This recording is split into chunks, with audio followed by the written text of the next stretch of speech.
출애굽기 20장 18절부터 21절. 뭇 백성이 우레와 번개와 나팔 소리와 산의 연기를 본지라 그들이 볼 때에 떨며 멀리 서서 모세에게 이르되 당신이 우리에게 말씀하소서 우리가 들으리이다. 하나님이 우리에게 말씀하시지 않게 우리가 죽을까 하나이다. 모세가 백성에게 이르되 두려워하지 말라. 하나님이 임하심은 너희를 시험하고 너희로 경외하여 범죄하지 않게 하려 하심이니라. 백성은 멀리 서 있고 모세는 하나님이 계신 땅으로 가까이 가니라. 아멘. 오늘 본문은 하나님께서 모세에게 십계명을 주신 후에 우레와 번개와 나팔 소리와 산의 연기와 함께 이스라엘 백성을 찾아오셔서 하신 말씀을 기록하고 있습니다. 지금 이스라엘 백성들은 하나님의 얼굴이나 모습이 아니라 하나님께서 임하실 때 나타난 현상만 보고도 크게 떨면서 죽을 것과 같은 공포를, 두려움을 느꼈습니다. 그들이 두려워하면서 모세에게 이렇게 말합니다. 19절 같이 보시죠. 시작. 모세에게 이르되 당신이 우리에게 말씀하소서 우리가 들으리이다. 하나님이 우리에게 말씀하시지 말게 하소서 우리가 죽을까 하나이다. 왜 이스라엘 백성들은 하나님께서 하시는 말씀을 단지 듣기만 했음에도 불구하고 우리가 죽을까 하나이다 라고 하면서 두려워했을까요? 그것은 아담과 하와가 그들을 찾아오시는 하나님의 소리를 듣고서 나무 뒤에 자기들의 몸을 숨겼던 것과 똑같은 이유입니다. 바로 죄 때문입니다. 그리고 이것은 하나님의 임재를 경험한 사람에게서 나타나는 공통적인 현상이기도 합니다. 이사야 선지자는 성전에서 하나님께 기도하다가 그들을 찾아오신 하나님의 영광을 본 후에 이렇게 말했습니다. 이사야 6장 5절 같이 보시죠. 그때에 내가 말하되 화로다 나여 망하게 되었도다. 나는 입술이 부정한 사람이요 나는 입술이 부정한 백성 중에 거주하면서 만군의 여호와이신 왕을 배웠음이로다 하였더라. 이사야 선지자는 여러 사람이 쓴 시를 모아서 기록한 시편을 제외하고 신구약 성경 가운데 가장 많은 66장을 기록한 선지자입니다. 성경학자들 가운데는 성경이 구약 39편, 신약 27편으로 되어 있는 것처럼 이사야가 전반 39장 또 후반 27장으로 이렇게 분류되어 있는 것을 주목합니다. 구약의 첫 번째 장이 하나님의 창조에 이어서 인간의 타락으로 시작되는 것처럼 이사야서의 시작도 죄에 대한 지적으로 시작되고 있습니다. 구약의 마지막 책인 말라기가 메시아 대망으로 끝나고 있는데 이사야 전반부 역시 메시아 왕국이 앞으로 임할 것을 예언하면서 끝이 납니다. 신약 성경의 시작은 예수 그리스도의 탄생으로 시작되는데요. 이사야의 후반부인 40장 이후에도 역시 예수 그리스도와 그의 역사에 대해서 외치고 있습니다. 신약 성경의 마지막은 새 하늘과 새 땅으로 끝나는데 이사야의 마지막 역시 의인들이 거하는 새 하늘과 새 땅의 환상으로 끝이 나고 있습니다. 또 있습니다. 이사야의 일부인 1장부터 39장까지는 죄에 대한 준엄한 심판을 경고합니다. 이것은 이스라엘 백성이 하나님의 거룩한 임재를 경험하고 하나님께서 직접 써주신 십계명과 율법을 그들이 받았음에도 불구하고 끊임없이 죄를 범했던 구약의 역사와 닮아 있습니다. 반면에 40장부터 66장까지 이르는 제2부에서는 축복과 소망에 관한 메시지로 가득 차 있습니다. 이 역시 신약 성경이 하나님의 독생자이신 예수 그리스도께서 십자가 형벌을 대신 받음으로 인해서 인간의 죄를 용서하시고 구원의 복음과 새 하늘과 새 땅을 약속하는 것과 닮아 있습니다. 그래서 이러한 공통점들 때문에 성경 이사야는 66권 성경의 축소판이다 이렇게 말하는 학자들이 참 많이 있습니다. 그런데요, 이와 같은 평가를 받는 귀한 이사야를 기록한 선지자가 하나님의 임재를 경험한 후에 뭐라고 말하고 있습니까? 화로다 나여 망하게 되었도다. 이렇게 고백하고 있습니다. 왜 이사야 선지자는 자기가 망하게 됐다라고 하면서 두려워했을까요? 6장 6절 7절도 봅니다. 그때에 그 스랍 중에 하나가 부젓가락으로 제단에서 집은 바 핀 숯을 손에 가지고 내게로 날아와서 그것을 그에게 주셔야 되려 했는데 보라 이것이 내 위에 나왔으니 내 악이 제하여졌고 내 죄가 사하여졌느니라. 네, 내 악이 제하여졌고 내 죄가 사하여졌느니라. 무슨 말입니까? 이사야의 죄 때문에 그와 같은 두려움을 느꼈던 것입니다. 하나님의 임재 앞에서 이사야 선지자가 보였던 이와 같은 반응과 똑같은 행동을 한 사람이 있습니다. 바로 베드로입니다. 누가복음 5장 8절도 보죠. 시작. 시몬 베드로가 이를 보고 예수의 무릎 아래에 엎드려 이르되 주여 나를 떠나소서 나는 죄인으로소이다 하니, 일평생 어부로 살았던 베드로는 예수님께서 말씀하신 대로 갈릴리 바다 깊은 데 가서 그물을 내렸더니 그물이 찢어질 만큼 가득 잡힌 물고기를 보았습니다.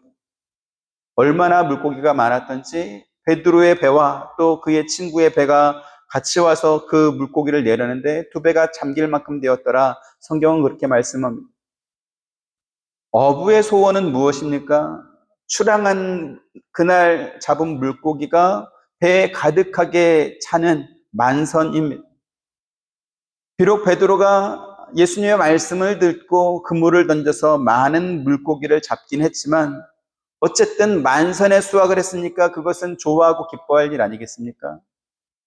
그런데 베드로가 보인 반응은 너무나 이상할 뿐만 아니라 당황스럽기까지 합니다. 지금 베드로는 죄를 범하고 붙잡혀온 사람이 아닙니다. 다른 사람이 잡은 물고기를 훔치다가 걸린 것도 아니고 다른 사람의 양식장에 들어가서 그물을 내려서 물고기를 잡은 것도 아닙니다. 무엇보다도 베드로는 예수님께서 말씀하신 대로 순종해서 결과를 얻었습니다. 그런데 왜 베드로는 두 배가 잠길 만큼 그렇게 많은 만선의 물고기를 잡고도 그것을 누리지 않고 오히려 예수님의 무릎 앞에 엎드려가지고 나는 죄인으로소이다 라는 고백을 했을까 하는 것입니다. 이사야 선지자가 성전에서 하나님의 영광을 본 뒤에 보였던 반응과 똑같다라는 것이죠. 베드로는 예수님의 크신 권능 앞에서 자기가 죄인이라는 사실을 깨달았습니다. 자기의 죄가 드러났을 때 보일 수 있는 반응은 두 가지가 있겠죠. 하나는 잘못을 인정하고 비는 것입니다. 또 하나는 죄 범한 사실을 부정하고 도망가는 것입니다. 그나마 자기 죄를 인정하고 용서를 비는 사람은 정상 참작의 기회라도 받을 것입니다.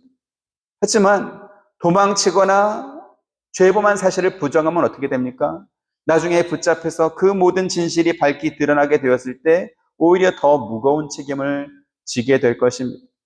디모데전서 5장 24절 25절 보지요.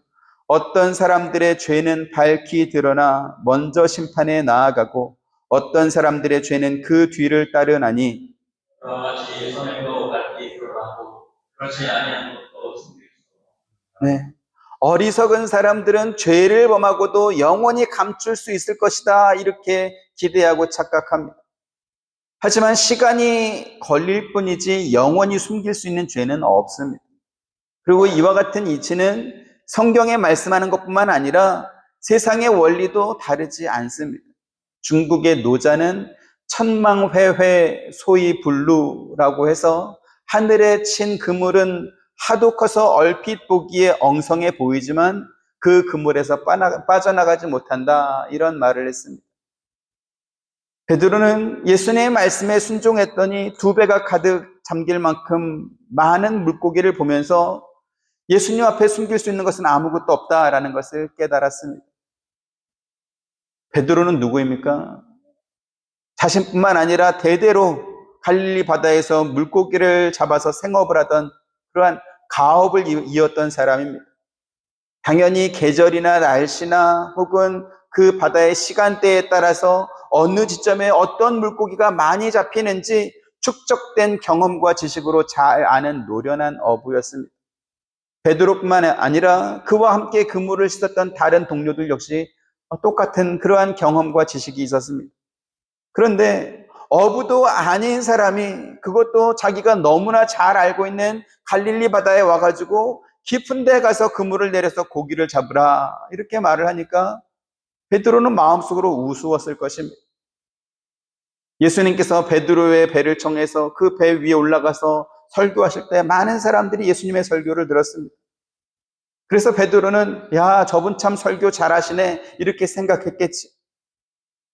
하지만 설교를 잘하는 것과 물고기를 잡는 것 이것은 전혀 다른 문제 아니겠습니까?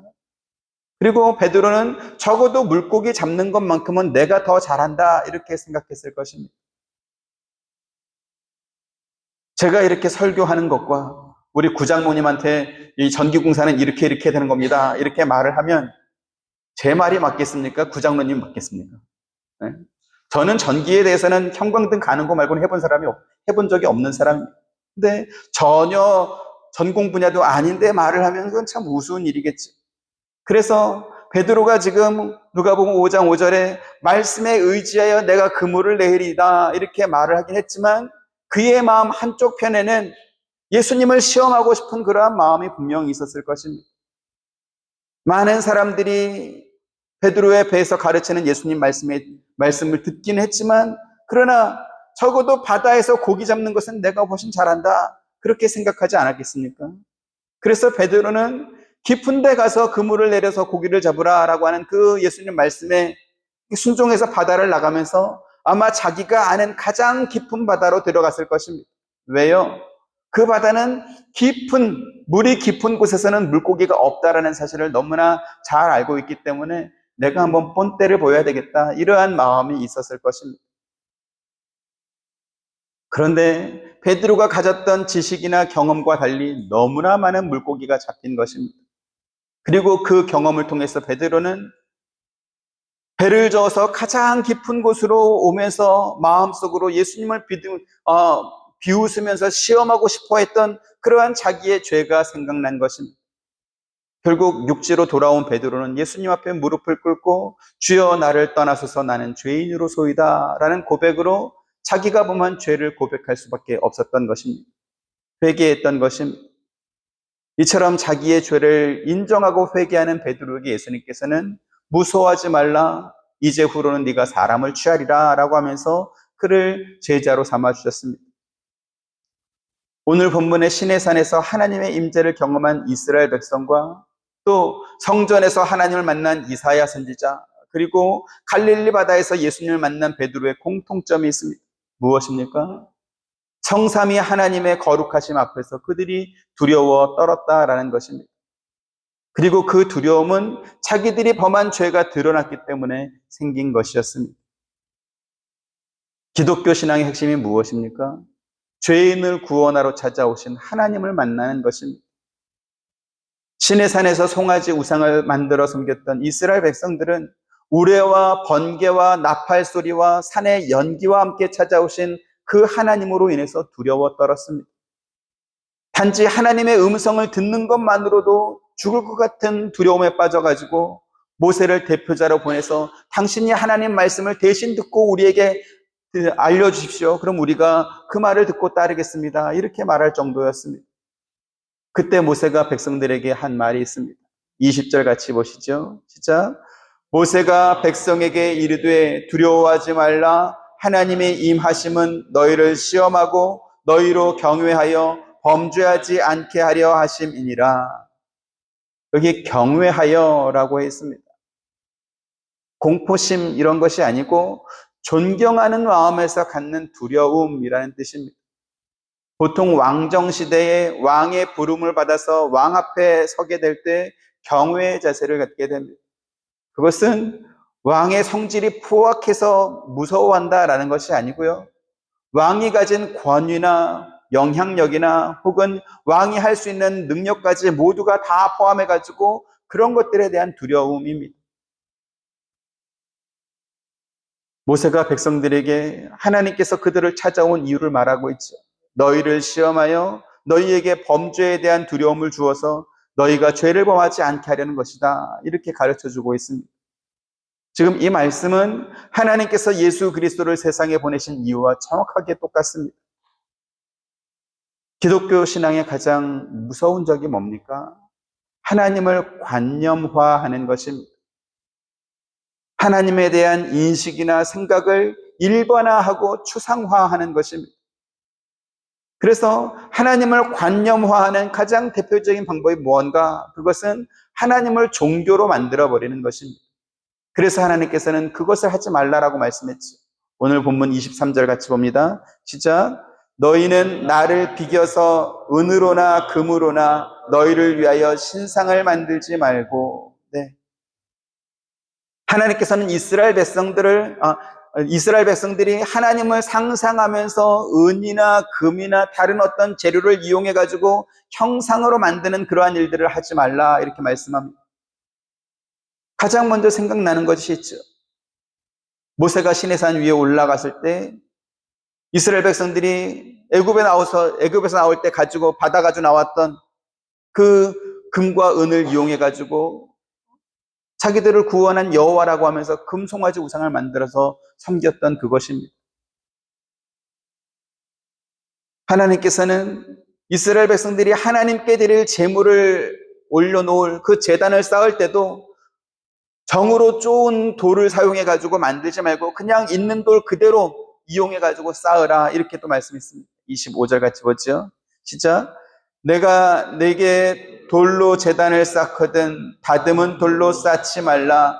네가 정으로 그것을 쪼면 부정하게 함이니라. 왜 정으로 쪼지 말라고 했습니까? 제단을 만들려고 돌을 다듬을 때 인간들이 자기들의 의도를 품고 구상을 하거나 혹은 하나님을 위한다는 마음을 제단에 투영해 가지고 돌을 다듬어서 만들기 때문에 그런 것 하지 말라는 것입니다. 신을 관념화한 종교들은 자기들이 원하는 모양의 우상을 만들고 자기들의 필요와 목적을 이루기에 좋은 제단과 신전을 짓습니다. 그래서 고대 유적지라고 알려진 곳 상당수가 신을 만들고 섬겼던 신전이기도 합니다. 사람들은 신전을 크게 짓고 우상들을 잘 만들어서 잘 섬겨야 복을 받는다 그렇게 생각했습니다. 그래서 우리나라도 명산으로 알려진 대부분 산 중턱에 절이 있습니다. 경주에 유명한 관광지가 있죠. 석굴암입니다. 몇 년 전에 가족들과 함께 휴가 갔을 때도 제가 한번 일부러 목적을 가지고 한번 가본 적이 있습니다. 석굴암 매표소에서 석굴암까지 가는 길은 한 600m 정도 된다 이렇게 푯말에 써 있더라고요. 그래서 가보는데 버스 2대가 넉넉하게 지나갈 만큼 넓은 길이었습니다. 근데 희한한 것은 그 길이 포장도로가 아니고 흙길이었습니다. 더 놀라운 건 뭐냐면 그 흙길에 쌀에비로 이렇게 착착 빗어서 깨끗하게 빗어져 있는 그러한 길이었습니다. 제가 놀랐습니다. 야, 이 긴 길을, 이 넓은 길을 누가 다 이렇게 빗질을 했을까? 그래서 석굴암 앞에 있는 그 안내소 가지고 제가 물었습니다. 매일 이렇게 쌀이비로 씁니까? 누가 이렇게 씁니까? 이랬더니 석굴암에서 거주하는 스님들이 매일 아침 수양하는 마음으로 그렇게 그 600m 되는 그 넓은 길을 매일 그렇게 빗자루로 쓴다는 것입니다. 왜 그 일을 할까요? 아스팔트로 포장하면 그렇게 안 쓰러도 되지 않습니까? 근데 신을 관념화한 세상의 일반 종교들은 그렇게 일반의 생각을 뛰어넘는 그 인간의 노력과 정성을 바쳐야 비로소 신을 잘 섬기는 것이라고 생각을 하고 그래야 복을 받는다라고 생각하기 때문에 얼마든지 포장할 수 있는 그 길을 매일 아침 새벽부터 일어나가지고 빗질을 해야 되는 것입니다. 자, 그러면 성경은 사람이 하나님께 복을 받으려면 어떻게 된다 이렇게 말할까요? 오늘 본문 24절 현대인 성경으로 제가 가져와 봤습니다. 같이 읽습니다. 시작. 너희는 나를 위해 흙으로 단을 쌓고 그 위에 양과 소로 번제와 화목제를 드려라. 너희가 나를 섬기도록 내가 지정하는 곳마다 내가 가서 너희를 축복해 주겠다. 하나님께서 번제와 화목제를 드릴 제단을 만들 때 흙으로 쌓으라고 말씀합니다. 무슨 말입니까? 피라미드나 스핑크스를 만드는 것처럼 정교하게 다듬은 돌로 크고 웅장하고 멋지게 제단을 만들어서 제물을 바쳐야만 그러한 제물을 받겠다, 그런 뜻이 아니라는 것이죠. 그 뒤에 하나님께서 강조하신 말씀이 또 있습니다. 너희가 나를 섬기도록 내가 지정하는 곳마다 내가 가서 너희를 축복해 주겠다라는 것이죠. 하나님을 섬기는 곳을 누가 지정합니까? 하나님께서 지정하십니다. 앞서도 말씀드렸던 것처럼 우리나라는 높은 산마다 절을 지어놓고 거기서 신을 섬깁니다. 그리스의 파르테논 신전도 높은 언덕 위에 건설되어 있기 때문에 아테네 시내 어디에 있든지 그 언덕을 바라보면 그 꼭대기에 신전이 이렇게 있습니다. 볼 수 있도록 만들었죠. 왜 이렇게 높은 산이나 언덕마다 신전을 만들고 절을 만들어서 그래서 그것을 섬깁니까? 인간의 공로가 더 많이 들어가야 되기 때문에 그렇습니다. 그래서 신을 감동시켜야 되기 때문에 그렇습니다. 그런데 하나님께서 뭐라고 하시죠? 그럴 필요 없다. 내가 지정하는 곳에다가 흙으로 단을 만들고 그곳에서 제물을 바쳐도 내가 가서 너희에게 복을 주겠다, 이렇게 말씀하고 있습니다. 양이나 소 한 마리를 올려놓을 제단을 흙으로 쌓는다 그러면 시간이 얼마나 걸리겠습니까? 분명한 것은 큰 돌을 캐고 그것을 다듬어 가지고 제단을 만드는 것보다는 훨씬 빨리 만들 수 있을 것입니다. 그래서 24절 말씀의 핵심은 뭐죠? 신전이나 제단이나 제물이 중요하다는 것입니까? 그거 아닙니다. 그 제물을 받으시는 하나님께서 친히 와서 너희에게 복을 주겠다, 그 말씀을 지금 하고 있는 것입니다. 그런데 이 비밀을 이해하지 못하면 기독교 신앙생활을 하면서도 마치 그리스 신전에서 제우스나 아폴로를 섬기는 것처럼 그렇게 신앙생활하기 쉽습니다. 교회에 와서 예배를 드리고 있으면서도 마치 절에 있는 불상 앞에서 108배 절을 하고 1000배 절을 하면서 부처의 도움을 구하는 것처럼 그렇게 신앙생활하기가 쉽게 됩니다. 왜 그렇습니까? 죄에 범한 인간의 본성은 신을 관념화하고 종교를 방법론으로 만들어가지고 자기가 바라는 소원을 이루는 쪽으로 이용하는 것에 너무나 익숙해 있기 때문에 그렇습니다. 자, 그렇다면 기독교는 무엇을 말합니까? 내가 내 이름을 기념하게 하는 모든 곳에서 네게 임하여 복을 주리라. 하나님께서 그렇게 말씀하고 있습니다. 이 말씀은 하나님을 알고 예배하는 자에게 하나님께서 복을 주겠다라는 말씀입니다. 복을 얻게 되는 주체가 서로 다르다라는 것이죠. 종교를 관념화하고 신을 형상화해서 섬기는 사람들은 인간의 노력과 정성의 근거가 돼서 그래서 그 노력과 정성으로 신을 감동시켜서 복을 쟁취해내는 것입니다. 그런데 하나님께서 뭐라고 말씀하십니까? 내가 네게 임하여 복을 주겠다라고 말씀하고 있습니다. 그래서 기독교 신앙은 세상을 창조하시고 사람을 만드신 하나님을 아는 것에서부터 시작됩니다. 마태복음 16장 16절 보시죠. 시작. 시몬 베드로가 대답하여 이르되 주는 그리스도시요 살아계신 하나님의 아들이시니이다. 베드로의 신앙 고백, 이 신앙 고백은 예수님이 누구이신지, 그가 무엇을 위해서 세상에 오셨는지 정확하게 알았기 때문에 할 수 있었던 것입니다. 그리고 그 베드로의 신앙 고백 위에 신약의 교회가 세워졌습니다. 그럼 베드로는 어떻게 예수님께서 그리스도인 것을 알고 이와 같은 고백을 할 수 있었을까요? 그 뒤에 17절 같이 봅니다. 시작. 예수께서 대답하여 이르시되 바요나 시몬아 네가 복이 있도다. 이를 네게 알게 한 이는 혈육이 아니요 하늘에 계신 내 아버지시니라. 하나님께서 주가 그리스도이신 것을 베드로하고 알게 해주셨기 때문에 그가 이와 같은 고백을 할 수 있었다라는 것입니다. 그래서 구약 이스라엘 백성들이나 신약의 성도들이나 모두 똑같은 기초 위에 하나님에 대한 믿음이 세워지는 것입니다. 그 기초는 뭐죠? 하나님이 누구시며 그리스도가 누구신지 정확하게 아는 것입니다. 그리고 그 아는 것은 하나님께서 알게 해주셨기 때문에 알 수 있게 된 것입니다. 오늘 본문에 왜 하나님께서 우레와 번개와 나팔 소리와 산의 연기와 같은 그러한 것과 함께 이스라엘 백성들을 찾아오셔가지고 그들에게 큰 두려움을 주면서 이와 같은 말씀을 하시는지 우리가 알아야 됩니다. 왜 그런 것일까요? 하나님께서는 그들이 단지 하나님의 목소리만 듣고도 죽을 것 같아서, 그래서 모세가 대표로 하나님의 명령을 듣고 와가지고 그들에게 전달해 달라고 부탁할 만큼 그렇게 크고 두려운 분입니다.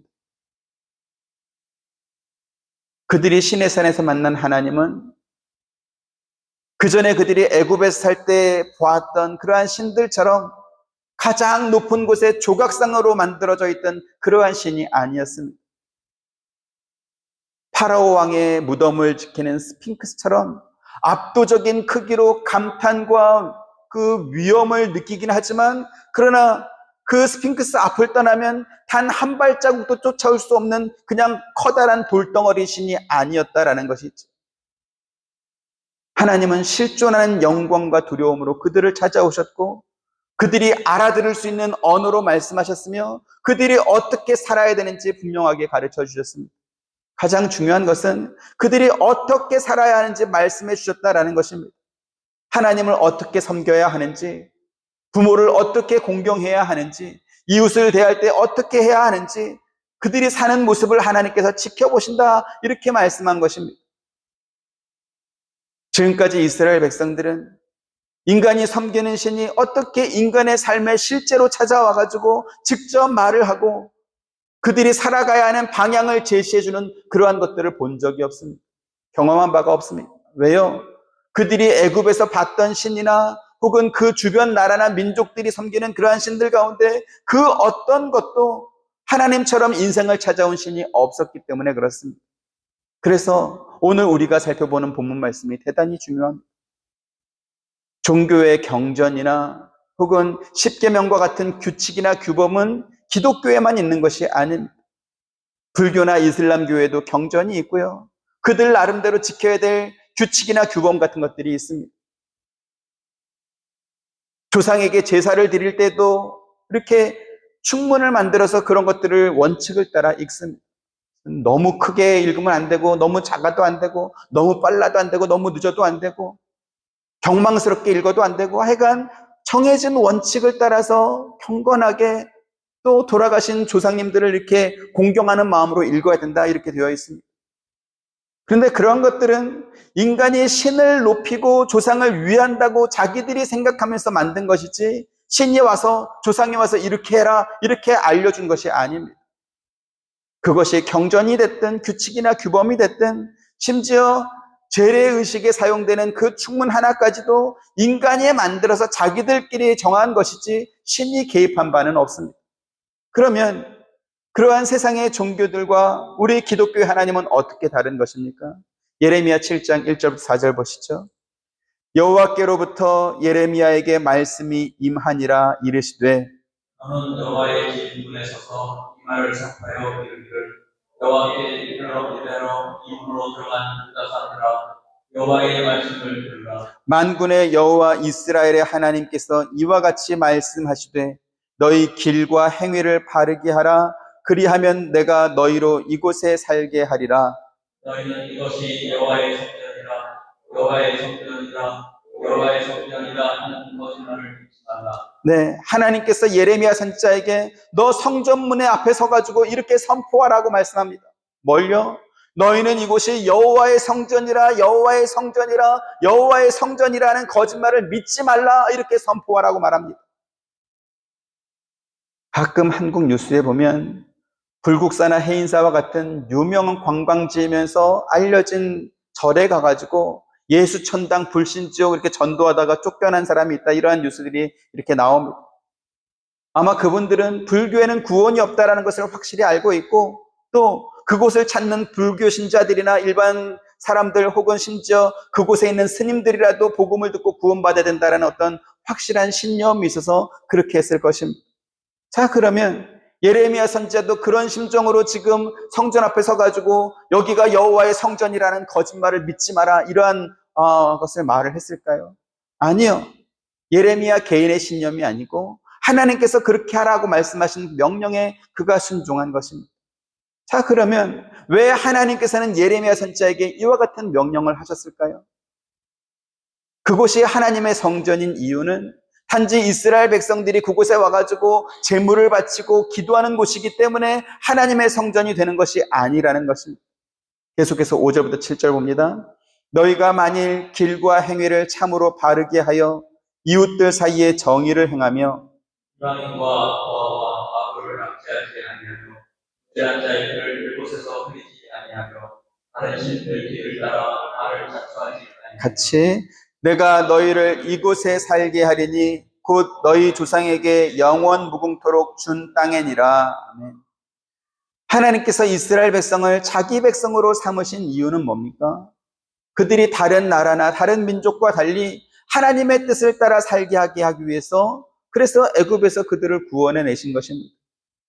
하나님께서는 그들에게 행실을 바르게 하고 이웃을 공정하고 옳은 그러한 행위를 따라 행하고 고아와 과부를 억압하지 말고 죄 없는 사람을 억울하게 하지 말라고 말씀합니다. 또한 다른 신을 섬기면서 지금처럼 매를 버는 그러한 행위를 멈춰라, 그렇게 하지 마라, 그렇게 말씀하고 있습니다. 너희가 그렇게 하면 하나님께서 너희 조상들에게 준 이 땅에서 너희가 영원히 살 수 있도록 해주겠다, 그렇게 약속하고 있습니다. 지금 하나님께서 예레미야 선지자를 통해서 이스라엘 백성들에게 주시는 이 말씀은 지난 10주 동안 우리가 살펴봤던 십계명과 그 내용이 정확하게 일치합니다. 그러면 왜 하나님께서는 예레미야 선지자에게 성전 문 앞에 서서 너희는 이곳이 여호와의 성전이라, 여호와의 성전이라는 거짓말을 믿지 말라, 이렇게 선포하라고 말씀했을까요? 계속해서 9절 10절 봅니다. 너희가 도둑질하며 살인하며 간음하며 거짓 맹세하며 바알에게 분향하며 너희가 알지 못하는 다른 신들을 따르면서 내 이름으로 일거를 받는 이 집에 들어와서 내 앞에 서서 말하기를 우리가 오늘 얻었나이다 했느냐. 이런 이 모든 가증한 일을 행하려 합니다. 성전이 무엇입니까? 크고 아름답고 화려하게 지은 건물이기 때문에 성전입니까? 아닙니다. 성전은 여호와 하나님을 섬기는 곳이고 하나님께서 명령하신 것을 믿고 따르겠다라는 신앙을 고백한 사람들이 그에 합당한 예배를 드리는 곳이 성전입니다. 그런데 이스라엘 백성들은 어떻게 했습니까? 살인하고 도둑질하고 간음하고 거짓 맹세하고 다른 신을 믿고 따르고 섬기고 있습니다. 그러면서도 성전에 와서 뭐라고 한다고요? 우리가 구원받았다라고 말했다고. 하나님께서 이스라엘 백성들에게 계명을 주신 것은 단지 어떤 요구나 조건으로 주신 것이 아니었습니다. 그 계명을 주신 하나님을 인정하고 의식하라고 주신 것입니다. 제가 어릴 때 할아버지, 할머니, 삼촌들, 고모들하고 같이 살았습니다. 아버님이 8남매 장남이셨고 제 막내 삼촌이 저랑 8살밖에 차이가 안 났기 때문에 대가족으로 함께 살았습니다. 할머니께서 밥을 하시면 첫 주걱으로 뜬 밥은 무조건 할아버지 것이라고 저에게 가르쳐 주셨습니다. 밥을 먹을 때도 할아버지가 숟가락을 들고 먼저 식사하지 않으면 아무도 밥을 먹지 못했습니다. 어떤 때는 밥상을 다 차려놨는데 떠놓은 국이 다 식을 때까지 할아버지가 말씀을 멈추지 않아서 아무도 밥을 먹지 못하고 기다렸던 적도 있습니다. 사실은 야단 맞는 거죠. 할아버지가 저를 야단치는 게 아니고 이제 삼촌이나 고모들을 야단치는 건데 어쨌든 할아버지가 식사를 안 했기 때문에 저는 그 앞에 앉아가지고 기다릴 수밖에 없었습니다. 할아버지가 주무실 때는 발자국 소리가 나면 안 됐고요. 그러니까 집에서 지켜야 될 어떤 규칙, 규정 이런 게 얼마나 많은지 모릅니다. 집은 편해야 되는 곳이고 행복해야 되는 곳인데 왜 이렇게 규정이 많았을까요? 그런데 우리 집만 그렇게 규정, 규칙이 많은 게 아니고 다른 집들도 대동소이했습니다. 그리고 집마다 그런 규칙이 있는 것을 당연하게 여겼고 그래서 그렇게 해야 잘 배웠다 이런 소리를 들었습니다. 왜 그렇습니까? 집안에 어른이 있다는 것을 의식하라는 것이고 또 어른을 공경하라는 것이었습니다. 아마 지금은 그렇게까지 이렇게 엄격하게 하는 집은 거의 없을 거로 제가 생각합니다. 하지만 제가 생각해 보면 마땅히 어른을 공경했던 그때의 사회적 분위기가 지금보다 훨씬 좋았다. 저는 그렇게 생각합니다. 1970년대보다 지금은 학력 수준이나 경제력 수준이 훨씬 더 비교할 수 없을 만큼 높아졌고 좋아졌습니다. 하지만 그 반면에 어른을 공경하고 그 앞에서 조심하는 어떤 그러한 절제의 모습은 찾아보기가 대단히 힘든 그러한 세상이기도 합니다. 하나님께서 이스라엘 백성들에게 계명과 율법을 주신 이유가 무엇입니까? 무슨 도로교통법이나 식품위생법이나 무슨 각종 인허가법과 같이 규제와 처벌을 하기 위해서 주신 것입니까? 만약에 그런 목적으로 십계명을 주시고 율법을 주셨다면 사람들이 그 법을 지키지 않았을 때 법 조항에 따라서 합당한 처벌을 하면 끝납니다. 하지만 하나님께서는 사람들이 당신이 주셨던 그 법을 지키지 않고 어겼을 때 재판하고 처벌하는 것이 아니고 죄범한 그 사람들을 위해서 당신의 아들을 십자가 위에서 죽였습니다. 여러분, 이게 이해가 되십니까? 법을 제정해 준 결과가 자기 아들을 참혹한 십자가 위에서 죽게 하는 그러한 것이었다면 그 법을 만들어줄 이유가 도대체 어디 있습니까? 차라리 법이 없다면 범법도 없을 것이고 불법도 없을 것이고 그에 따른 심판이 없을 것이고 자기 아들을 죽이지 않아도 됐을 것입니다. 그렇지 않습니까? 그러면 하나님이 그러한 결과가 있게 될 것이다 이런 걸 몰라가지고 계명을 주시고 율법을 준 것입니까? 그렇지 않습니다. 하나님은 그 모든 것을 다 알고 계셨음에도 불구하고 이스라엘 백성들에게 십계명과 율법을 주셨습니다. 왜요? 십계명이나 율법이 규제나 처벌을 목적으로 준 것이 아니었기 때문에 그렇습니다. 앞서 20절에서 우리가 살펴본 바와 같이 하나님께서는 이스라엘 백성들이 하나님을 경외하는 마음으로 십계명과 율법을 지키기를 원하셨습니다. 무슨 말씀입니까? 이스라엘 백성이 하나님을 대할 때 인간이 만들어서 섬기는 그러한 우상이 아니고 인격적인 공경과 경외함을 바탕으로 자원하는 마음으로 그 십계명과 율법에 순종하길 원하셨다라는 것입니다. 우리가 아는 바와 같이 우상은 인간들에게 어떻게 살아야 한다라고 하는 어떤 도덕률이나 방향성을 주지 않습니다. 사실은 사람이 어떻게 살든지 우상은 상관하지 않습니다. 그저 가지고 온 재물을 받아 먹기만 하면 끝납니다. 예레미야 7장 11절 또 보시죠. 시작. 내 이름으로 일컬음을 받는 이 집이 너희 눈에는 도둑의 소굴로 보이느냐? 보라, 나 곧 내가 그것을 보았노라. 여호와의 말씀이니라. 하나님께서 지금 이스라엘 백성들에게 하시는 말씀이 뭐죠? 너희는 여호와의 성전이라고 부르는 이 집이 도적의 소굴로 보이냐라는 것입니다. 도둑은 뭡니까? 자기가 갖고 싶은 것, 원하는 것이 있다고 한다면 주인에게 허락받지 않고 훔치고 빼앗아서라도 자기 욕심을 채우는 사람입니다. 그래서 도둑입니다. 그런데 이스라엘 백성들은 그러한 도둑질을 성전에 와서 똑같이 하고 있다는 것이죠. 사람의 것을 도둑질할 때는 주인 몰래 훔쳐가면 그만입니다. 하지만 사람이 어떻게 하나님의 것을 도둑질하겠습니까? 그런데 하나님은 너희는 이 집이 도둑의 소굴로 보이느냐 이렇게 말씀하죠. 뭐죠? 자기의 의도를 숨기고 성전에 와서 하나님의 이름이나 하나님의 능력을 이용해가지고 자기 욕심을 채우려고 하는구나 라는 그러한 말씀입니다.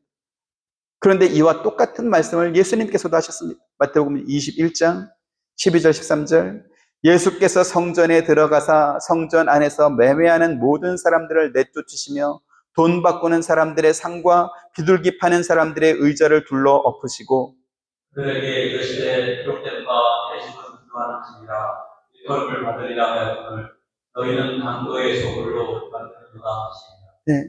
겉으로 보기에는 예수님께서 성전에서 매매하고 장사하는 사람들을 책망한 것처럼 보입니다.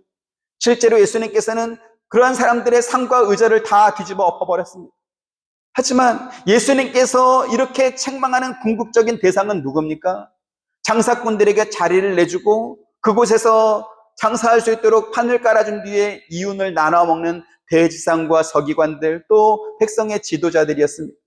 그래서 마태와 똑같은 현장을 기록했던 누가복음에서는 그 사실을 이렇게 증명하고 있습니다. 누가복음 19장 40절 48절 예수께서 날마다 성전에서 가르치시니 대지상들과 서기관들과 백성의 지도자들이 그를 죽이려고 꾀하되 백성이 다 그에게 이를 외워드리도록 어찌할 본도를 찾지 못하였더라. 네.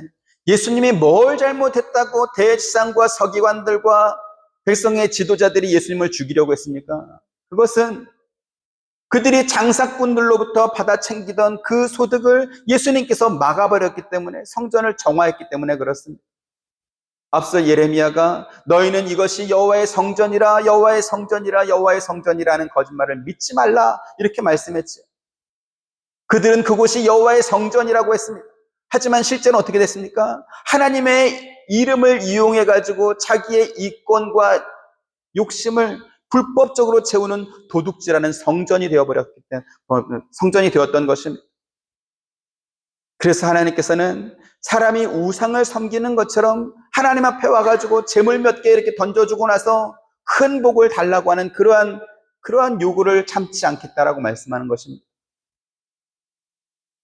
하나님은 당신의 백성들과 인격적인 교감과 교류를 원하십니다. 그리고 그 안에서 공경과 경외가 있고 또 사랑함과 위하는 것이 있어서 더욱더 관계가 깊어지길 원하시는 것입니다. 그래서 십계명은요, 명령으로 주어지긴 했지만 동시에 그 계명들은 하나님께서 자기의 백성들에게 반드시 복을 주시며 그들이 세계 모든 민족 위에 뛰어나게 해주겠다고는 그 하나님의 의지와 약속이 포함되어 있는 그러한 약속인 것입니다.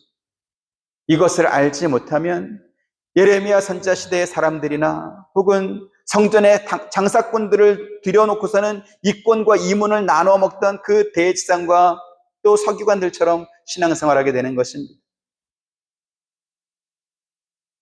성경에 기록된 세상에서 가장 불쌍한 사람이 여리고성을 정복한 후에 옷 한 벌과 은 몇 개와 또 금 한 덩어리 훔쳤다가 가족들과 함께 심판받았던 아간과 같은 사람입니다. 여호수아 7장 20절 21절 아간이 여호수아에게 대답하여 이르되 참으로 나는 이스라엘의 하나님 여호와께 범죄하여 이러이러하게 행하였나이다.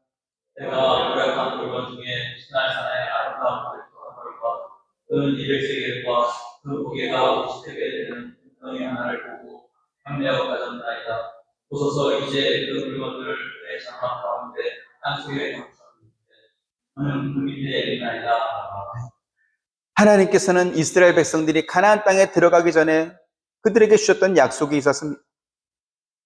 내가 아브라함에게 주겠다고 약속한 크고 아름다운 성읍을 너희에게 주겠다.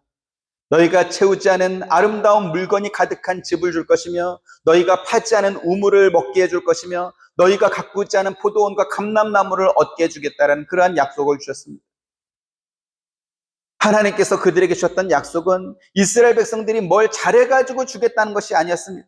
하나님께서 그들의 조상들에게 주셨던 그 약속을 내가 책임지고 이루겠다라는 것이었죠. 하지만 아간은 여리고 전쟁 직전에 주셨던 그 하나님의 약속을 믿지 못했습니다. 그래서 여리고성이 함락되는 그 혼란 중에 외투 한 벌과 은 돈 몇 개와 금덩어리 한 개를 숨겨가지고 자기 장막 밑에 이렇게 숨겨놨던 것이죠. 그 결과 어떻게 됐습니까? 여호수아 7장 25절 26절 여호수아가 이르되 네가 어찌하여 우리를 괴롭게 하였느냐? 여호와께서 오늘 너를 괴롭게 하시리라 하니 온 이스라엘이 그를 돌로 치고 물건들도 돌로 치고 불사르고 그 위에 돌덩이를 쌓은 돌까지 있더라. 여호와께서 그의 냉정한 진노를 붙이시니 그러므로 그 이름을 오늘날 아골골짜기라 부르더라. 네, 여기 지금 아골 골짜기라고 했는데 이 골짜기의 다른 이름은 골고다입니다. 예수님의 십자가가 선 곳입니다. 아간이 범한 죄에 대한 심판의 상징으로 아골 골짜기가 생겼지만 그러나 하나님께서는 모든 죄를 용서하시는 예수 그리스도의 십자가로 그곳의 의미를 바꿔주신 것입니다. 하나님께서 왜 크고 두려운 모습으로 이스라엘 백성들에게 나타나셔서 그들에게 하나님의 계명과 율법을 지키라 이렇게 명령하는 것입니까?